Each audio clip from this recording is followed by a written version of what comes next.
Du Congo. Madame, monsieur, bienvenue à Télé 58.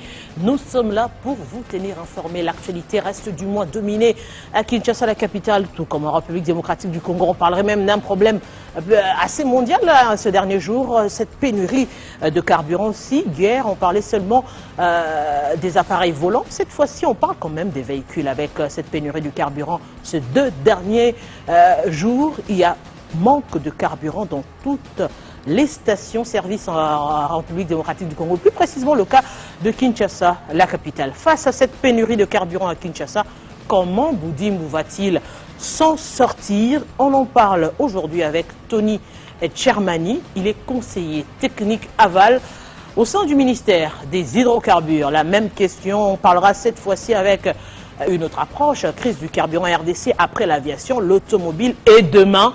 On en parlera également avec plusieurs invités sur ce plateau Kinshasa Direct. C'est aussi l'actualité. Euphrasie Kaimbe, bonsoir.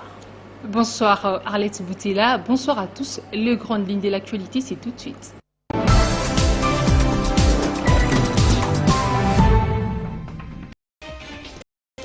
Ville paralysée, des coups de balles et le bruit de klaxons de motos sont entendus sur le boulevard Nyamwisi vers le rond-point errant.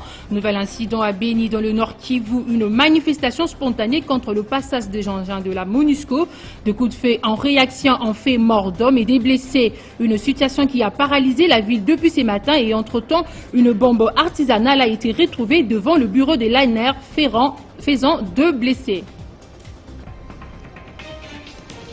Après le secteur de l'aviation, le gouvernement s'explique sur la pénurie de carburant pour automobiles. Le ministère des hydrocarbures justifie cette situation par baisse sensible des stocks en essence et aussi par un plan de contingence mis en place afin d'éviter la rupture de ces produits stratégiques. Par la même occasion, il appelle au nom du gouvernement la population quinoise à rester au calme. Le président de l'Assemblée nationale, Christophe Mbosso, séjourne depuis ce mardi 6 septembre 2022 à Bruxelles, capitale de la Belgique.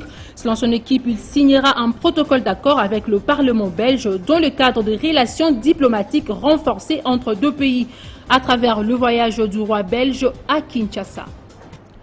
Voilà le grand ligne de l'actualité qui vous seront développées à l'édition des 19h par Christopher Ochokoum. Entre-temps, Kinshasa Directeur continue avec Arlette Boutela et surtout, n'oubliez pas que l'actualité reste en continu sur le www.tele50.cd.